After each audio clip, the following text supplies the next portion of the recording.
I actually stopped and started the recording again. So guess what? We are live. Happy Friday. It's May 29th, 2020. And today we're talking about lead generation apps, tips, and tricks. Tips, tricks, and apps. Something like that, in one of those orders.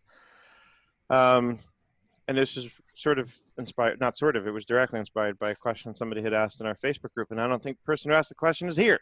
So, oh well, I'll have to catch the recording. COVID. Anyway, so let's dive in. So first of all, and I think this is, it's funny, as I was, by the way, when I was like writing up my notes for this, I was playing around with a new app called Spear, S-P-E-A-R-E, jot that down. It's a fun app. It's a writing app. It took me a little getting used to it. It made taking the notes a little bit slower because I was learning how to use this app. But it's a way that you can, they call it an idea processor, which is perfect for this subject because that's definitely something you're going to want to do, is have a place where you can sort of jot down ideas that you have around how to get leads and what to do with them once you've got them. It's a cool way to compile ideas into different kinds of boards, and then you can publish them. And anyway, it's interesting. I actually had to watch a couple of their videos to get the hang of, you know, how this sort of works.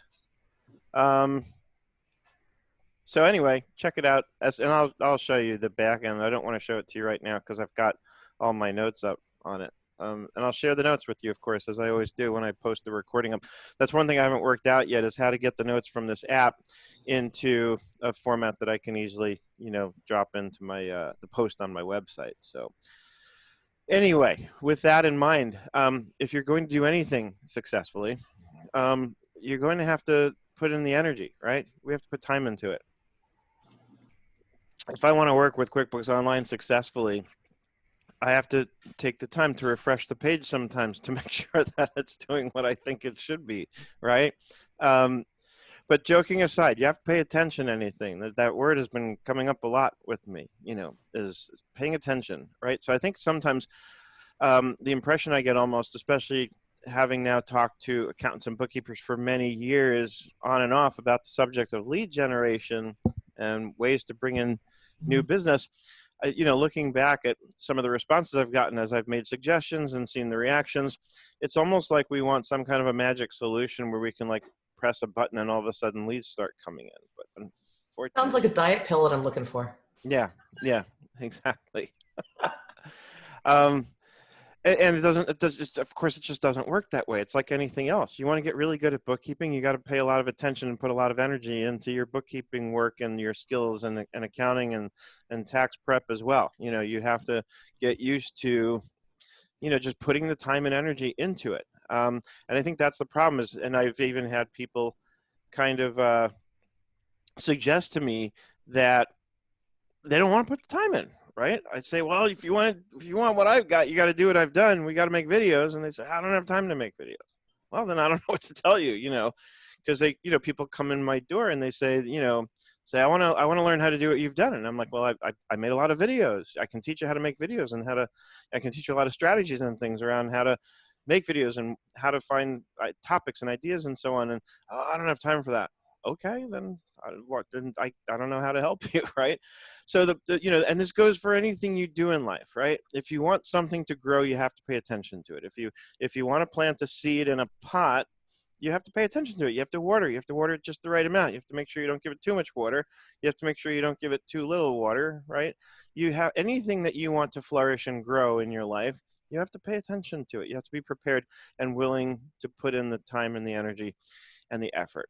And you know what you have to do in order to generate leads?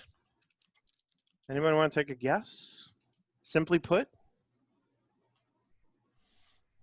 What's your job when you go out there in social media?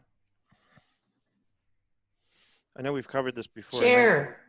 Well, it's all along those lines, but what are you trying to do when you're sharing with people? Show your expertise. Also tangent to what I'm looking for. Simpler than that, though. Show how you provide value. Again, very close. Pay attention. What's that, Annette? Pay attention. Paying attention. again, we're like right around the issue, but what are we trying to think about? Those of you who read my emails every week, right? What do I usually put right at the end of the email?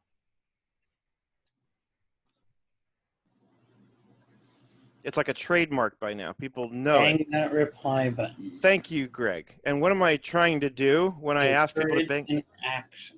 I'm trying to start a conversation, right? That's the whole key to all of this.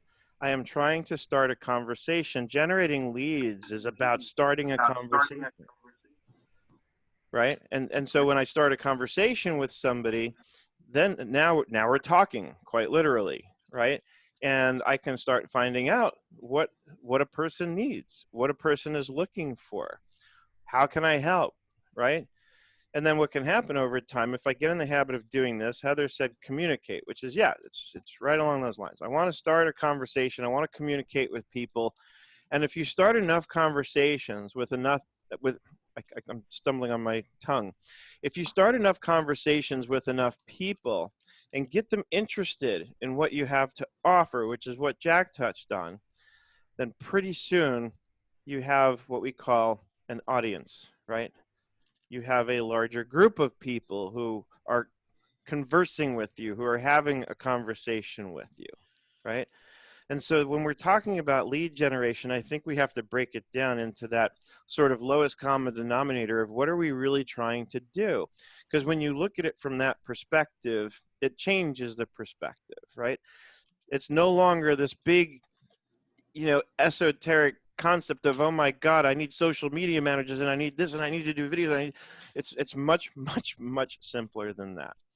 Our goal, if we want to generate leads, is to start a conversation with people. Now, then, of course, that leads us into the next question. So how and where do we start conversations, right? So, of course, we'll talk about social media, right? And if we're going to talk about social media, then it goes without saying that you need to have a presence in social media if you want to generate leads today. But you've got to take it further than that. And I'm going to explain what I mean by that, of course. Because, first of all, you have to decide where you're going to spend your time, right? Obviously, I've chosen to spend a lot of time with YouTube, right? I've made a lot of videos. And those videos have been an excellent conversation starter because on a daily basis now, I get people reaching out to me saying, I saw the funniest thing to me is when somebody says, oh yeah, I was just watching your video and I need more help with that. Like they think I know exactly which video, it's like I just done one video and that's the only, anyway. So sometimes I have to have them clarify which video they've seen. But the point is you put videos out there because they become conversation starters, right?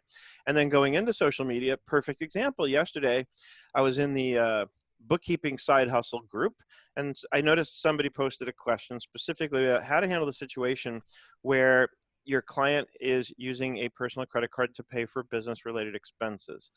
And they were getting a lot of the usual, debit the expense, credit owner contributions kind of responses. And I kind of just, in my head, I just kind of said, nope. I said, watch this video. And then I posted exactly that. I posted, watch this video. And I posted a link to a video I did last year on a process I've developed that doesn't require journal entries. And it represents what I felt and now have validated from the feedback I've gotten is a really clean workflow around how to handle that situation. So I posted the link to that video in that thread, and I didn't even explain anything. I just said, watch this video, and I put the YouTube link directly. I didn't try to bait her to go over to my website or anything like that. And within a few minutes, probably about enough time for her to have watched the video, she writes back, saying, thank you, Seth, you are my hero, in all caps. Like, clearly I had really helped this young lady. And guess what? Guess who she's going to remember the next time she needs help with an accounting topic that she doesn't know how to handle. Right? She's not going to remember the vanilla answers that she got. She's going to remember the guy that posted that video that answered her question perfectly. Right? So that's a very powerful way to start conversations with people is, and I always like to say, if a picture is worth 1,000 words, then a video's got to be worth at least 1,000,000, right? Because if 1,000 pictures are in a video, 1,000 times 1,000 anyway. Tiffany's like, shut up, Seth. Now you're just being stupid. So YouTube, definitely a powerful way. LinkedIn. A lot of us ignore LinkedIn, or we think it's this weird thing that we don't really know what to do with it, right? But LinkedIn is a great conversation starting platform. It is a perfect place to, and I don't leverage it enough because these days I just don't have the time, but I'm trying to actually make more time to write articles. Tiffany's like shocked that I said I don't have the time. I just looked over at my screen. Shocked. Yeah, shocked. But I find that if you write articles on LinkedIn, it gets a lot of traction, right? And so it's something I want to make more of a point of doing, actually. And I have. I recently wrote and when you produce content like I've done, where I have lots of it, it's very easy for me to go back. I can just pick something and then go onto LinkedIn and just write another version of the article for LinkedIn. LinkedIn does a beautiful job of letting you embed videos. So all I have to do is grab the YouTube URL. Very easy, looks gorgeous, or Vimeo, you know, whichever. I just like the way Vimeo embeds look better than YouTube embeds. That's my own thing. Hector and I got into a disagreement about that one time. We were talking about it. He's like, "Oh, I don't agree." I'm like, "Oh, you're allowed to not agree. It's okay." And I just, in general, if I could, I would choose Vimeo over YouTube as a platform. I just think it's cleaner and sort of, I don't know, I guess the best way I can say it, it feels more professional to me. Whereas YouTube, it's like they let anyone in there, right? Vimeo, you have to pay for it at a certain point. Maybe that's the difference, is when you have to start paying for something, it weeds out the riffraff and on some levels, maybe. Anyway, maybe I should just shut up and move on. But LinkedIn, I think, is a great place to go out there and create content that's going to start conversations, right? Instagram. So now I have a process. It took me a while. I was wrestling with Instagram last year a bit, trying to figure out what to do with it, because I didn't have the time like some of these kids today, these young whippersnappers, you know, where I can just snap photos every 5 minutes and post something on Instagram. And I'm like, I don't know what to do with the platform, but I know I need to be there. I know I need to be doing something because it's where a lot of eyeballs are, right? And so I've sort of nailed down a process for Instagram, and I'm going to talk about that a little bit later on, because we're going to talk about webinars, and we're going to talk about the fact that I do this webinar every Friday, and I do the Bulletproof webinar every Wednesday. And what I've been doing is making it a point to keep them under 1 hour, you know, even if just barely under 1 hour, because that allows me to upload without having to take time to edit things down. I can upload to IGTV. And when I upload to IGTV, it's perfect sort of bait, because it creates a 60-second preview in the main Instagram feed. So people can watch the first 60 seconds, and then they're invited to click to watch the whole thing. So it's a great way to generate eyeballs, you know, and get people, again, interested in what I'm offering, right? And so, again, this whole thing, the core of everything we're doing is finding ways to start conversations with people who may be interested in what we have to offer, right? Twitter, same thing. Twitter's still kind of my favorite. It was my original favorite social platform. I used to spend a lot of time in Twitter. I used to spend most of my time in Twitter. It's changed. It's gotten flooded. It's a little harder to focus. There's just so much noise on it. But if you learn how to use the tools properly, things like hashtags and using tools like Hootsuite, you can carve out, you know, sort of groups of conversations that you can participate in, right? And of course, Facebook. We're all on Facebook, I think. Again, just going into groups, starting conversations with people, looking for opportunities where somebody's asking a question that you know the answer to, right? And then providing them with those answers. And then over time, developing a platform of your own where you provide part of the answer in the feed, and then you link them over and say, you know what, I've got this blog post or I've got this video that answers your question in more depth if you want more, right? So again, using social media, but not quite stopping there. And I'm going to get to that in a minute. And of course, you can and should be on more than one of these platforms, but you should kind of pick the one where you want to spend the most of your time, right? Like pick one. For me, like I said, it's YouTube. That's been my biggest focus is, you know, if anything, if I have to pick what I'm going to do today social media wise, well, I'll probably look at my calendar and see if I can carve out an hour or two so I can produce a video that I can upload to YouTube. And what I've done over time, because I was having trouble getting the time to do as many videos as I used to, was I built it into my process more organically. So now at least I'm putting up at least 2 videos a week for about an hour each because of the 2 webinars that I'm doing every week, right? So I haven't really slowed down. If anything, I've picked up the pace that way. And as it turns out, YouTube is favoring longer form videos these days. They consider, if you're doing like a 2 to 3 minute video, they consider that more likely to be promotional in nature. Whereas a longer video, they consider it to be more likely to be an in-depth educational kind of, you know, value added piece of content, right? So of course, video has been my #1 lead generation machine. And of course, I'm a big fan. The question is, are you willing to put in the work if that's something you want to do, right? Excuse me. And if it is, if it's something you want to do, if you're willing to put in the work, then it's really, in my opinion, just a question of opening up your calendar and carving out the time and saying, on this day at this time, this is when I'm going to work on, creating a video or writing a blog post, right? And do you write the blog post first? Do you write the video? Do you record the video first? I've gone both ways with this. These days, I'm more inclined to do the written part first, because then that drives what I'm going to cover in the video.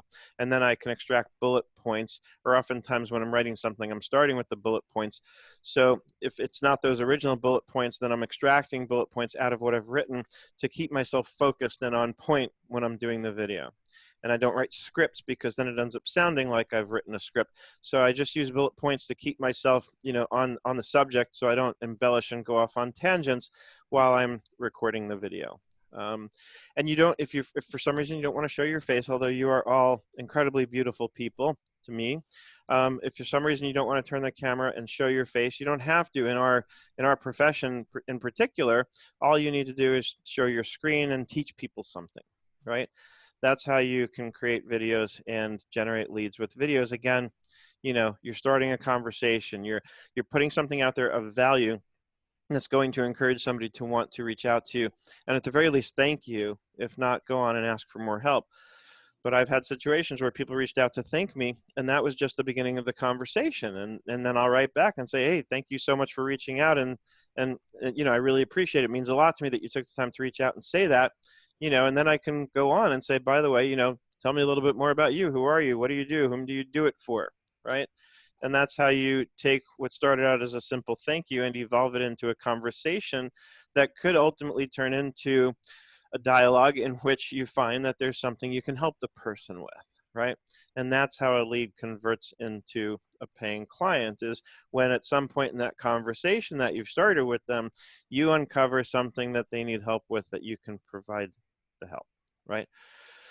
So here's the thing, with all of this in mind, the social media, the videos, Facebook, LinkedIn, Instagram, Twitter, Pinterest, right? Don't knock Pinterest. I've gotten a lot of traffic out of Pinterest, okay? So in Pinterest, you can share videos on a Pinterest board, that have a common thread or topic among them.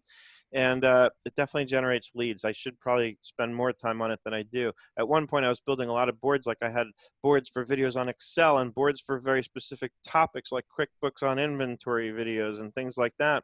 And I still get notifications that somebody has shared one of those pins or whatever, that it's effective. Pinterest is still very much viable. So don't write it off. But pick one that you'll spend the bulk of your time on, but have a presence on, at least most of the big ones, right? Then there's things like TikTok, which is, mostly young kids. But those young kids are going to be turning into business owners soon enough, or maybe going to need your help. So don't write them off. But here's the thing. All those platforms, if you rely entirely on those platforms for your access to your potential customers, then ultimately you could be dead in the water, because those platforms could shut you down, or they could shut themselves down. And all of a sudden, overnight, you get cut off from access to your potential customers, right? So you really have to consider that if you're going to sort of bank your whole business and lead gen model on these platforms, then you don't own your business, they do, right? And so it's really important to, I think, build an email list. So you're using these platforms to start that conversation and ultimately encourage people to opt in to an email list, so that you have the permission and the direct access to send these people messages and say, hey, my name's Tiffany. I'm here. I'm like the best accountant in Canada. And, you need to talk to me and let me know what I can help you with, right? I'm just kidding. Elaine's the best accountant. Elaine is the best accountant. All right, they're both the best accountants in Canada. Jennifer's got Mexico on lock too. Yep, Jennifer's totally got Mexico locked down. No, I only do bookkeeping for Canadians, so. Oh, really? Oh, Seriously? I'm really, it's That's really funny. confusing. Yeah. It is. I'm That's I have like funny. bookkeeper one or too. two American clients. And people don't pay taxes in Mexico, so there's no one has the lock on. Oh God. All right then. So, on that note, build your email list, right? And if have any of you kind of seen my site lately? I want to show you something. Hold on, I'm getting it. Greg. I'm gonna share. Promise. Likely story. Where am I? Where's my share screen? There it is. Okay. So on just about every single page of my website is this little box here. Right? This little box is how I generate a lot of leads. Now, there's a number of things you can do to encourage people to fill in a box like this. A lot of which is centered around having some kind of a giveaway, right? I used to do it. I used to say, give me your email address and I'll give you my free 1-hour video on how to review or how to clean up your company in QuickBooks Online. And before that, it was a video on QuickBooks Desktop and how to clean things up. But just about every single page on my website, even if I go, do I have it in the Knowledge Center? Yep. Knowledge Center has it. You practically don't even know the difference except for the title here, what page you're on at first, because they all have this same get updates box. And now I have the nerve to ask for people's email address without even offering a freebie Anything? of any kind. It just says get updates. I give you free access to Nerd Buzz, which it does have a lot of good content, right? And then I explain. I send a weekly email where I share my journey with you and I weave in updates about my courses and other services, right? So that's, but the thing is you can't go 2 steps on my website without being encouraged to fill out that form, right? And I get, I don't know, at least 15 a day, I think, that sign up. And every week I send an email out. And a lot of people say, well, a week seems like a lot. It's not. In fact, my contention is that if you do it less often than weekly, they forget about you. And they're actually more likely to opt out, because if you wait too long and they've forgotten about you, and then you send them an email, they're like, who is this? I don't know who this is. I don't know why I'm getting this email, and they opt out. So weekly, I think, is the perfect cadence where it's not too annoying, but especially, and here's the kicker, of course, is, you have to offer something of value. I've worked with people in the past where the emails they sent out were the only time they ever sent out an email was to tell you about the coupon code or the discount they were offering on something.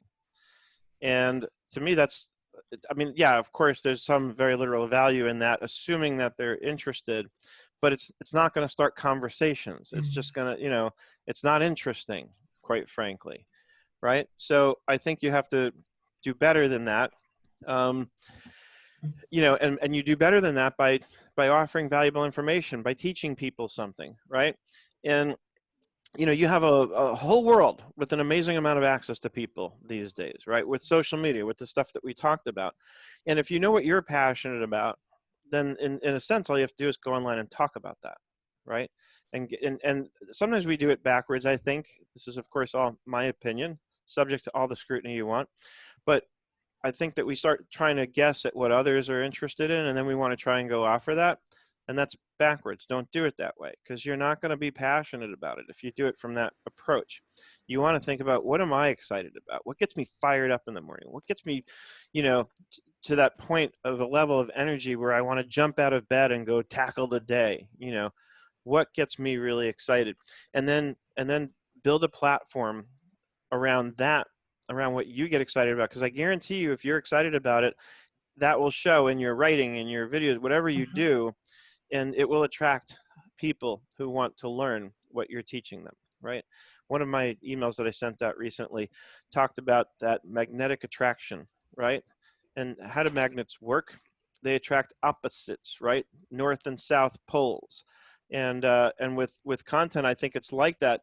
The opposites that I'm talking about in that context are teacher-student, right? You're the teacher. You're going to teach people about something you're really excited about, something you're very knowledgeable about, something you love to share with others to help others understand whatever that is better. And I think if you go out there and do that, it's bye, Tiffany. We'll miss you. Oh, let's go. I think if you go out there and do that, you will you'll find that you'll attract people who are interested in what you're teaching, right? So this means, of course, you have to first identify the things that you love doing. and you have to break that down into the one thing you love doing on that list of things that you're better at than any other thing on that list, right? And it literally took me years to kind of get there. In fact, I would even go as far as to say it wasn't until early last year that I really kind of nailed it down. And it's not that I could have picked the same thing 10 years before that, but I finally sat down and I said, it was based on actually a Gary Vaynerchuk video I was watching. And he kind of said something along those lines that, we're all good at a lot of things, but you have to find the one thing that you do better than anything else you do. Right. And notice that I chose those words very carefully. We're not comparing you to anybody else. We're comparing you to you. Right. What's the one thing you do better than anything else that you do? Or what's one thing that you enjoy doing more than anything else that you do? And see how narrowly you can get focused on that, because that will create that magnetic attraction with the people who are really interested in that thing. And the fear that kicks up around that is, oh, but I'm going very narrow. I'm not appealing to a very wide audience. I'm not going to. The truth is, yes, you're appealing to a smaller audience, but you're going to appeal to an audience who's that much more passionate and who's going to be that much more attracted to what you're teaching, to what you're offering, right? Seth Godin talks about this in one of his TED Talk videos. I think it's the Purple Cow one, where he talks about how I'd rather find 1,000 people who are really passionate about what I'm doing than 1 million who don't really care, right? And then, of course, if you find those 1,000 people who are diehard, passionate, raging fans of whatever it is that you're doing, then those 1,000 people are going to tell 1,000 other people, and that's how you get to your 1 million. The point being, when you appeal to a narrow audience, it's a much more powerful program of attraction. And that attraction is so much more powerful that you don't need big numbers in your audience to generate, business, right? You need a smaller number of people who really, really love and are attracted to what you're putting out there, right? So again, first you have to identify the things you love doing. Then you have to break that down into what's the 1 or 2 things that you love doing and that you're better at than everything else on that list, right? And again, if you rely on social media and YouTube for access to your customers, then you don't own your business. Those platforms own your business. So to me, it's important. You have to build your email list. That's the key. And this is one of the reasons, by the way, that I moved my website over to Kajabi last year, because Kajabi gave me a platform where I could really manage this well from one place, because now it's my website and it's my course delivery platform and it's my email management platform, right? I just showed you on my website where I have those forms in there. Anytime somebody fills out that form, of course, they get added to my list. They also get tagged Seth's list. And that's the list of people that are included in the email that I send out every Sunday, right?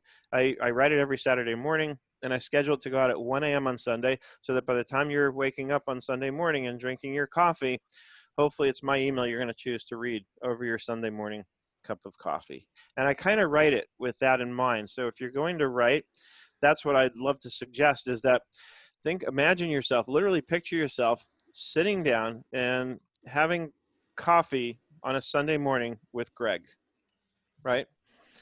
And imagine that you're sitting there, and I do this. It's not always Greg I picture, but sometimes it could be.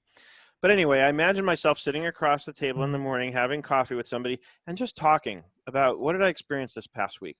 What have I learned this past week, right?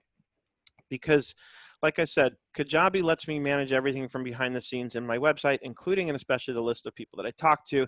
And now the strategy becomes clear, right? Use social media to build the list, get people interested in what I'm doing, and then send weekly updates. And the key, like I said earlier, is making it interesting.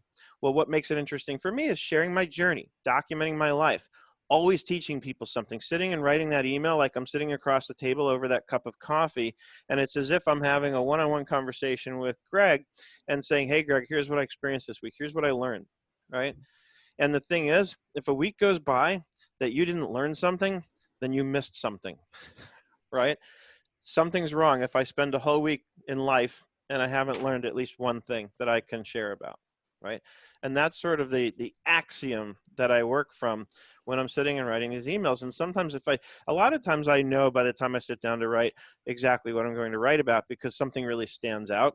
Other times ideas strike during the week. And in some cases, I've even already got the email written long before I sit down on Saturday, just because, inspiration hit. There was something I was like, I have to share this. And a couple weeks ago, one of the emails I sent was like that. By the time I sat down on Saturday, I remembered that I had made some notes, but when I actually sat down to look, I realized the whole thing was really already written. I just had to clean it up a bit and schedule it.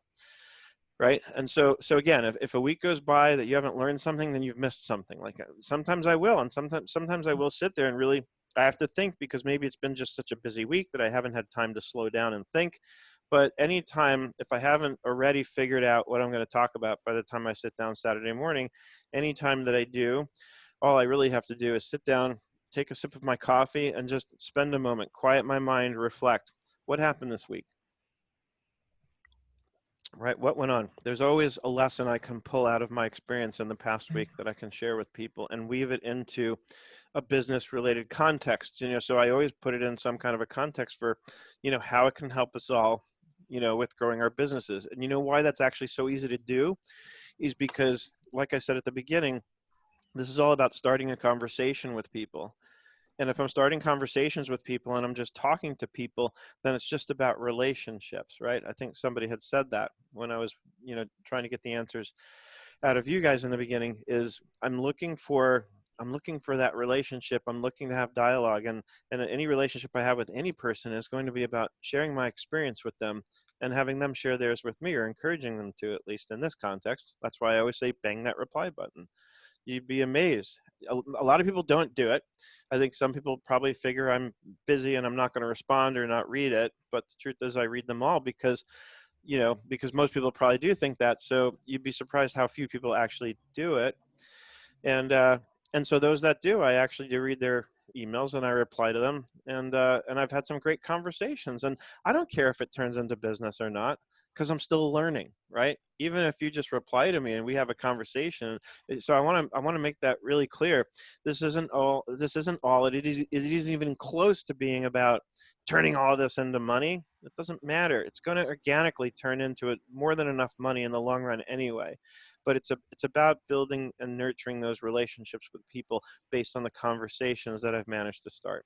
Because even if Jack and I are emailing, because Jack liked one of the emails that I sent out one week, and he writes a reply and said, "Hey Seth, this really struck me this week," and we just start talking, it may just be that later on, somehow that sparks a memory when Jack's talking to somebody else and he says, "Hey, you ought to talk to this guy, Seth.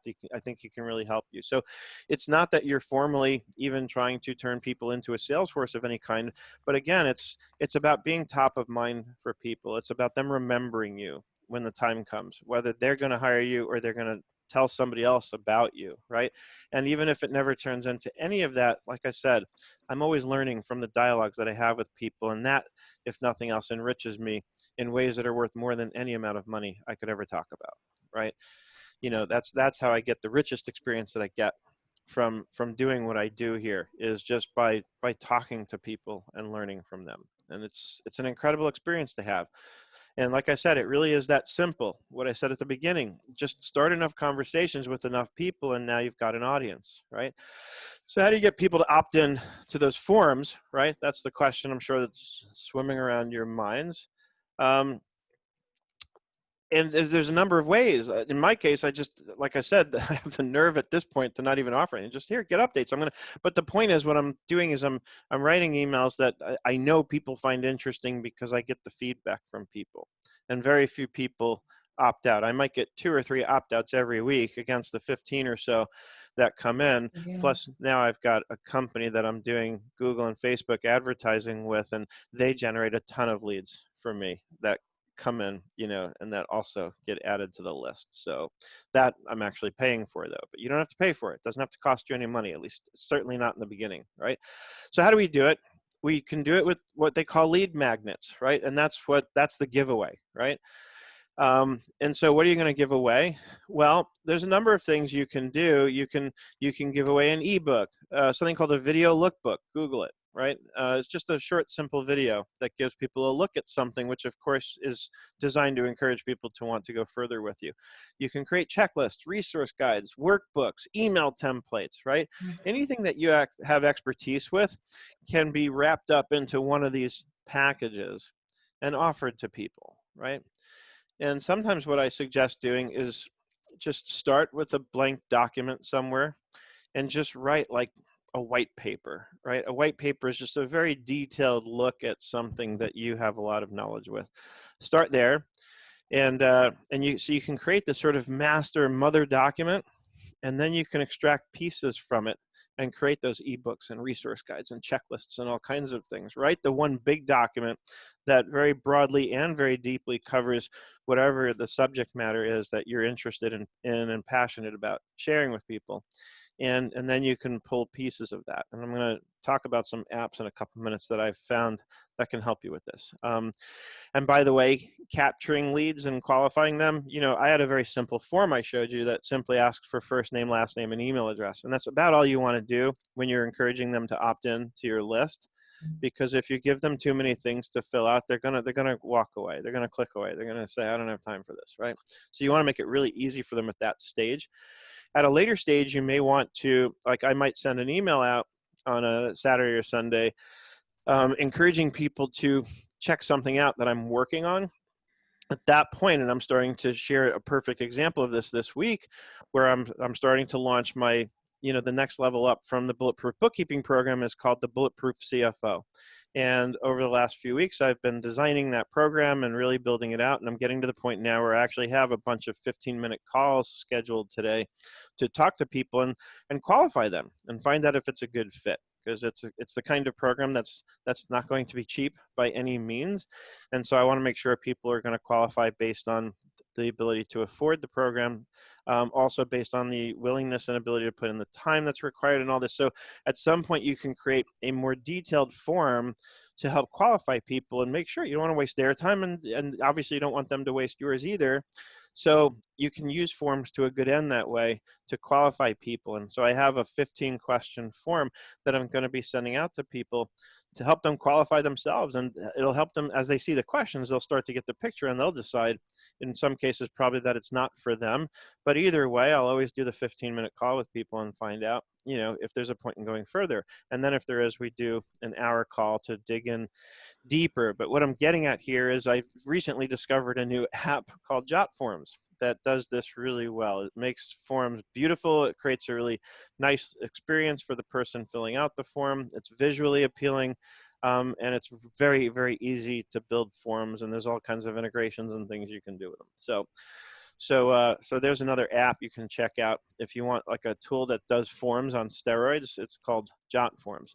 So lead magnets is the most obvious way, the most common way people build a list of emails, you know, people they can talk to through email, which again, simply put, is something of value that you can give away. And keep in mind, you know, people aren't stupid, and especially these days, they've gotten so used to this kind of thing that you can't expect that you're going to give something dumb away for an email address, right?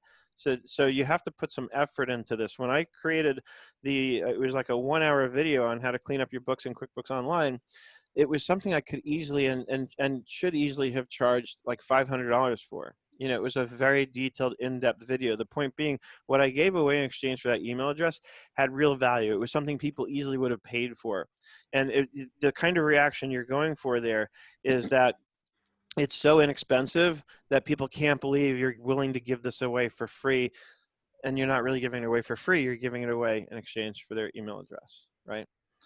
So lead magnets is a great way to to build a list, especially when you don't have an audience yet, or it's a small one and you're really just trying to build it, right? So you give people something of value away in exchange, and then to keep them interested, again, weekly emails, and make it interesting. Give them something really useful and valuable. Share something interesting with them. Give them something that's going to make them want to look forward to reading your email next week, right? Or better still, give them something that's going to make them want to tell others. You got to get on this guy's email list because he or she sends out really cool stuff, and and you want to stand out. I get so many emails from people in and out of our industry where, you know, the email has this beautiful picture on top, and it's got these sections clearly, and it's very obvious and clear that this is a marketing email that they've sent out, right? If you ever see the emails that I send out, they have none of that. It is an email that is designed very intentionally and very specifically to take on the form of what it would look like if I were simply sending an email direct from me to you. And I write it with that mindset. I write it that way. And when I know that when I do that, it comes across that way. And I only know this because, again, I get a lot of feedback from people who have shared with me and confirmed and validated that that's exactly the feeling they get, that they want to read my emails because they don't look like marketing emails and they don't act like marketing emails because they're really not marketing emails. They're emails that are designed for me to share with you what my experience has been over the past week and how it applies to business or life in general, which our businesses are our lives in many cases. So I don't believe in using graphics and all that stuff when we're sending these emails out. I think it's important to make it much more intimate by actually making it take on the form of what do you call it? Of a one-on-one email, the same way I would write the email if I was just writing an email direct to one of you. So lead magnets, give something away, give something of value. The next idea is webinars, right? Do some webinars, right? So that's a great way also to get some video content out there. That's a little easier maybe than trying to fire up Camtasia and doing it all. Do exactly what I'm doing here. Today I'm not doing it, but oftentimes I'm sharing my screen and giving some kind of a demonstration of some app or tool or tip or trick, you know, around those apps and tools that I've learned that's going to make people's life easier. Do a webinar, do it in Zoom, record it, go live on Facebook with it, and then take the recording from Zoom and upload it to your YouTube channel, right? And do it weekly, right? Do it regularly. You know, people are habitual in nature. We were having this conversation I was having this conversation in Slack with a few of my friends this week. We were talking about doing, you know, some kind of a podcast with a panel of us that were going to be on it. And we were, you know, talking about the cadence, and one person said, oh, we should do it every other week. And I said, no, I think it's important to do it every week. It's just like television programming, right? What happens? We start getting into the habit of watching a show because we really like to watch a show, and we watch it every week, right? I know that on, you know, it's funny, I remember all the way back, things are obviously very different today, but I still remember, I was joking with my wife last weekend that it was Saturday night, and I said, oh, it's Saturday night, we're going to watch Fantasy Island. Anybody remember that? I mean, that was the deal. It used to be Miami Vice was Friday nights at 8:00, right? I grew up on the East Coast, and then Fantasy Island was Saturday nights. I think it was on at like 10, right? All these years later, I remember that because I was habitual every week at that time. That's what I did, right? And I'm sorry, Greg, I didn't hear what you said. Well, I said deplane. The plane, right? I mean, who doesn't remember that if you grew up in that era with that, right? And I still remember the day and time. That's significant. That says something. So I want to create that same kind of experience for people. I want them to know that, you know, every Monday at whatever time, if that's what we're going to do, that's when they're going to plan it. Because I want people to start wanting to carve out the time in their calendars and say, at this time, I'm not going to take any appointments because I want to watch Seth's webinar, right? Every Friday at 8 a.m. Pacific, I want to watch Seth's webinar. I want to be there. So do the webinars, be consistent, and that helps you get content, and it also helps you build an audience. And of course, during those webinars, you can give people lots of reasons and even give the calls to action that suggest that they opt in for your list, if nothing else, to get updates about other, you know, the rest of the upcoming webinars that you're going to be doing, right? And so you can send a weekly email about whatever webinar, you know, you can send the email. I call it this week, last week. Sometimes I'll put that into my emails that I send out.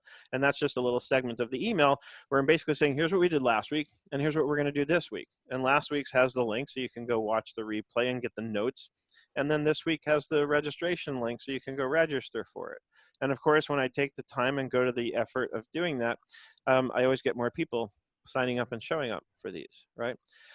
So webinars. And then of course there's good old fashioned social media posts, right? You can write social media posts that again give away something of value and at the same time encourage people to opt in and say, hey, by the way, I send out a weekly email. If you like what I've given you here, you know, click over, sign up. I'll send you a weekly email with more like this, right? So social media is the perfect place. So these social media platforms are a way of going out and creating the connections with the people, but it's important to bring them over into your home, which the way you do that is by building that email list, because now YouTube can shut me down, Facebook can shut me down, LinkedIn can shut me down. They can all shut my accounts down, and I still have access to all the people that I've been emailing every week, right? Nobody can shut me down from that because those people have directly given me permission to speak to them via email, right?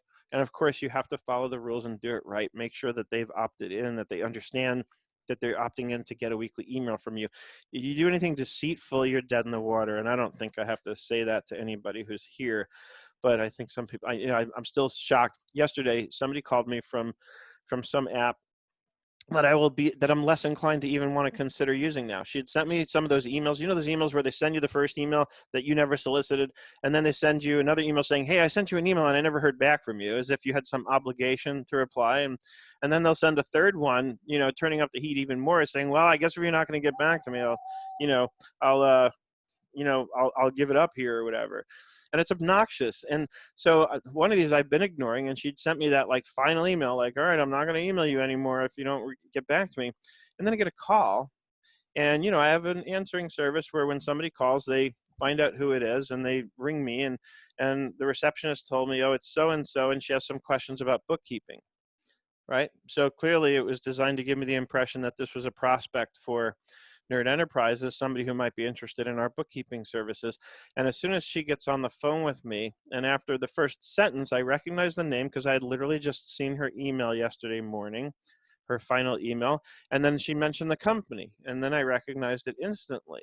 And I stopped her in her tracks, and I said, okay, so what you told my receptionist was that you were interested in bookkeeping services, not selling me software.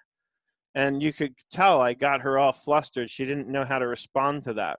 And what I didn't get to say that I kind of wanted to say was, if you're starting off a relationship, right? If you're starting the conversation based on using deceitful tactics to get through my screen, I don't want to do business with you. That's not the way you build trust with people, not by using deceitful tactics. So it's really important that we do all of this and do it right. Right? So you don't go scraping websites for email addresses and just sending them in hopes that they'll forget that they never signed up. You actually legitimately get them interested, right? And those leads are useless anyway. They're not interested. If anything, they're going to get annoyed that you sent them an email. So do it right. You know, get people to legitimately opt in for these things. So giveaways, right? I mentioned earlier that you can give away ebooks, video lookbooks, checklists, resource guides, workbooks, and email templates. And you might even be able to come up with some other ideas. Recently, I did a Zoom on how to create an accounting manual for a company using Google Docs and all of the tools that Google Docs provides that makes that, you know, a really cool experience that you can create for people using it. You can create things along those lines, make them generic that companies can get from you and just kind of fill in with their details, right? Create like a workbook for them to use, right? And so there's a couple of apps that I ran across, and generally speaking, I subscribe to AppSumo, and I know a lot of you probably do also, because if nothing else, even if I'm not going to use the apps, I actually get a lot of inspiration just from looking through the apps that they have that they're offering. And there's two that I found on there that seem to do, excuse me, that I haven't looked at myself, but they look like they do a really good job of helping you create these kind of giveaways. One is called Beacon, and one is called WooRise. I'm going to paste the links into the chat. And of course, they'll be in the notes. So here comes Beacon.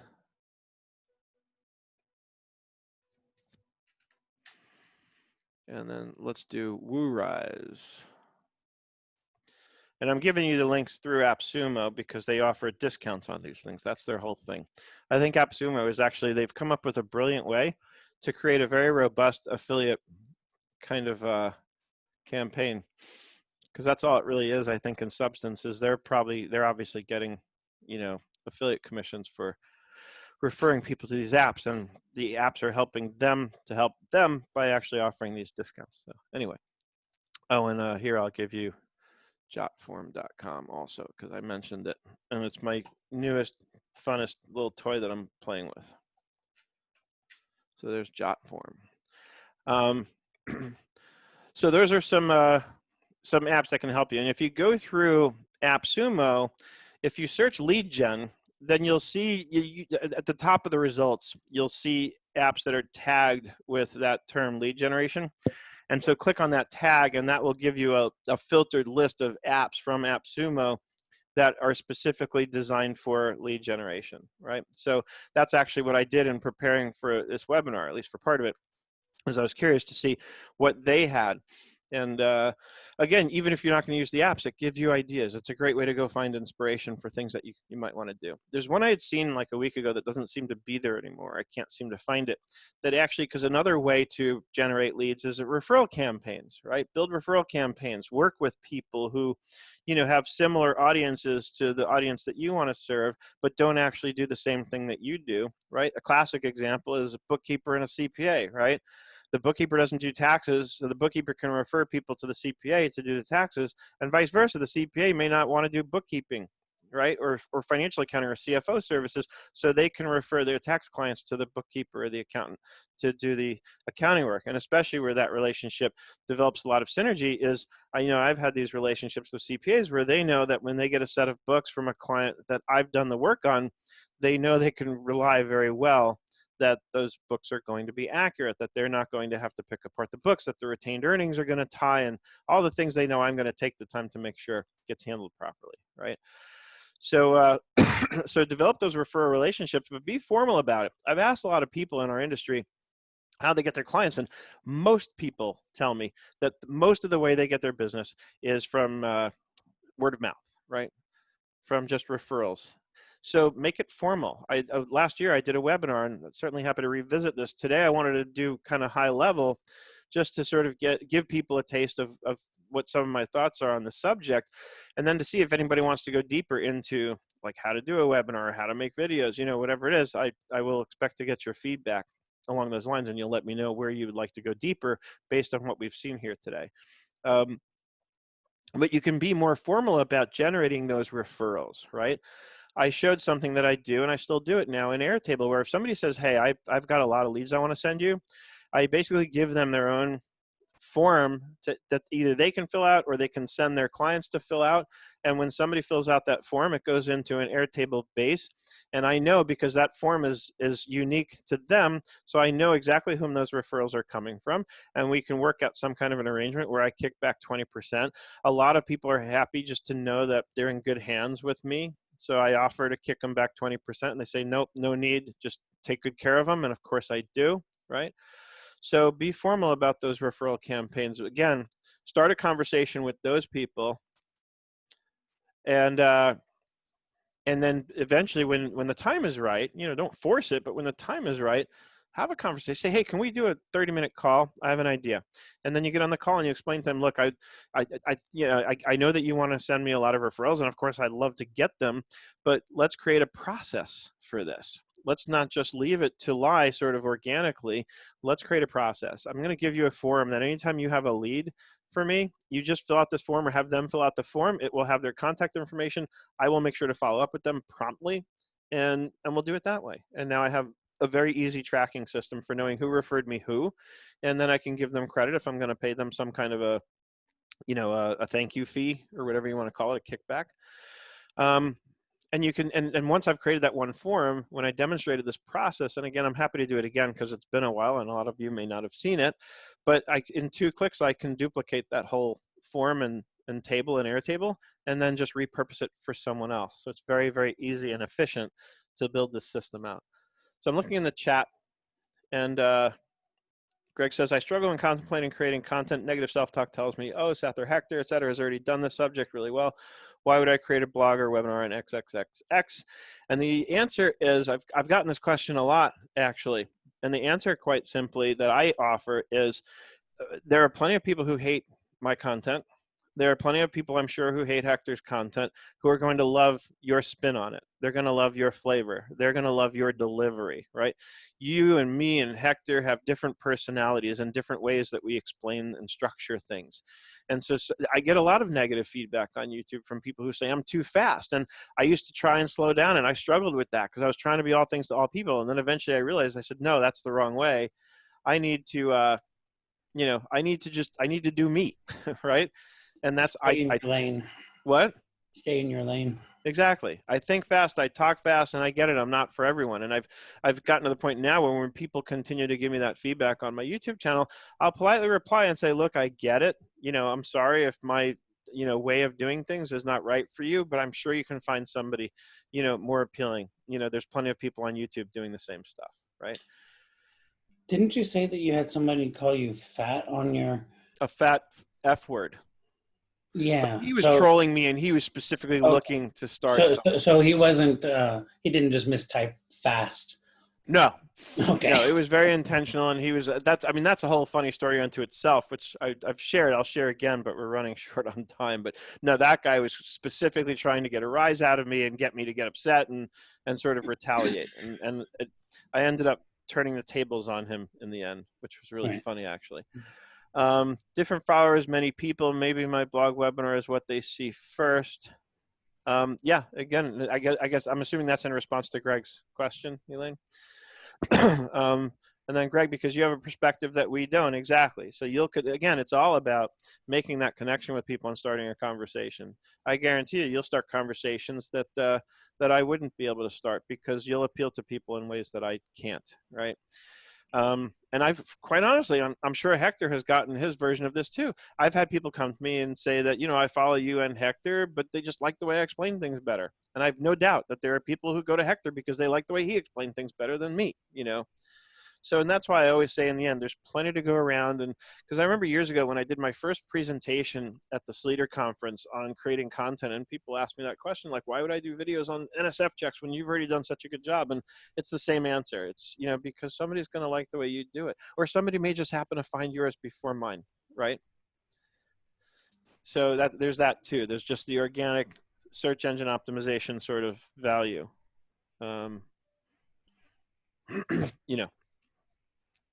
So I always say, just do it. Just do it. Right? So again, webinars, that's an easy way to build something into your schedule regularly that will have you creating content as part of your regularly scheduled programming. And then you have, like I said about myself, I have 2 hours of video that I can upload to YouTube and Vimeo every single week without having to do anything else, right? Because I'm just going to do these webinars every week. What else? Marketing funnels. I think we have to have that audience built before we can really talk about marketing funnels. And marketing funnels can take on a lot of different forms. I recently created one when I did the Bulletproof Bookkeeping launch, but there's a whole evolution to it. So I think I put marketing funnels in my notes for today, but I didn't really write anything up on it because I think for most people watching right now, it's premature. First, let's build the audience. Let's get that email list built. Let's start getting content out there, right? Let's produce and build and grow that list. Then we can talk about how to create funnels and how those can be used to a good end. I think they're misused a lot, and it's turned people off. And so people are turned off to the idea of them. But the truth is they can be used to a very good end and effect. It's like anything else. Tools can be used properly and they can be used inappropriately. Right? Just like the email opt-in forms themselves, right? So obviously everybody here I know has nothing but really good intentions, so we don't have to worry about that. But I just put it in there as like food for thought for later on. But for now, I would love to see more of you just doing stuff that helps build that email list, right? Because in the end, that's how you're going to generate leads and build a business, other than by referrals and word of mouth and ways that can be used with a lot more intention than just waiting for a referral to fall on your lap, right? Because that's a problem. You can't depend on things falling in your lap. We need to be more intentional. I'll go back to what I said at the very beginning.